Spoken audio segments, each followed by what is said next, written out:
welcome to video number 4, where we're going to talk about what platforms you should be using for getting started with social media. Make sure you hit that subscribe button below so you don't miss any more videos in this series about social media for beginners, and of course, all of the other great information that I have available for you on this channel.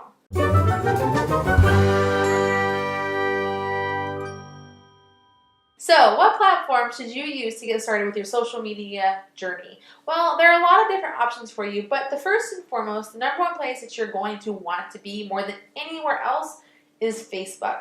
Facebook is obviously the biggest and the most dominant. It's where people spend the majority of their day on a regular basis.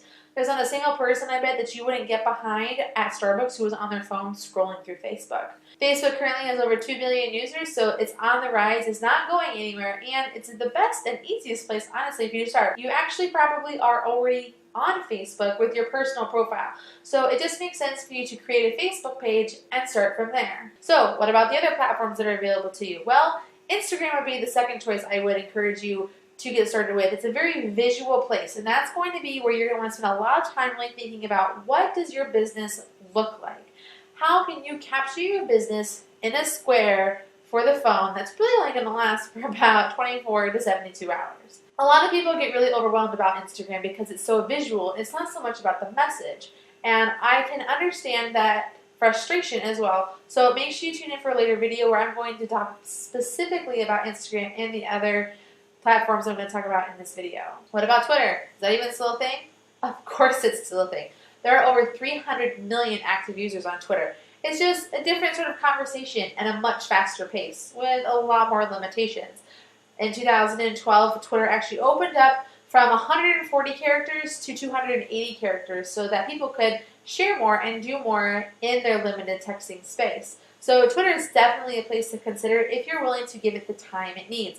It's a place you definitely have to spend time, be present, and interact with people. So if that's something that you just don't really have that time for, Twitter might be a little too fast-paced and high energy for you. But it is a fantastic place to grow a network and build a loyal following and actually work on some of those skills that social media are great for, which is customer service. And lastly, the one I'm going to mention today is going to be LinkedIn. LinkedIn is definitely a place where you can build those relationships, those B2B relationships one-on-one. The number one thing that you're going to be wanting using social media for is for building relationships, and LinkedIn is a fantastic place to do it because it's actually all pretty business oriented. You're not going to have a whole lot of people sharing pictures about their kids and their diapers. You're not going to have a lot of unfiltered stuff there. It's very methodical and thought out and very geared and focused towards that professional conversation. So if that's a platform for you and that's what your audience is like, I would definitely encourage you to use LinkedIn for that. So what about all of the other platforms like Pinterest and Snapchat and YouTube? Well, those are fantastic places for you to spend time in your business, but I truly believe that the foundation for your social media should actually start with one of those 4 platforms. YouTube and Pinterest are actually more considered a search engine optimization tool, and things like Snapchat are for a different audience, a different demographic, and really require a lot more work. But if I had to pick a top 5, Snapchat would definitely be in there. To learn more about the network specifically, I do have a checklist for you in the comments below that you can grab that are going to help you identify which platform is going to be best for you to get started with on your social media adventure. Thank you again for tuning in. If you liked what you saw here, please hit that like button. Make sure you tune into video number 5. We're going to dive in deep into Facebook and how it's really going to benefit your business and what that platform looks like in 2018. And until next time, I'll see you soon.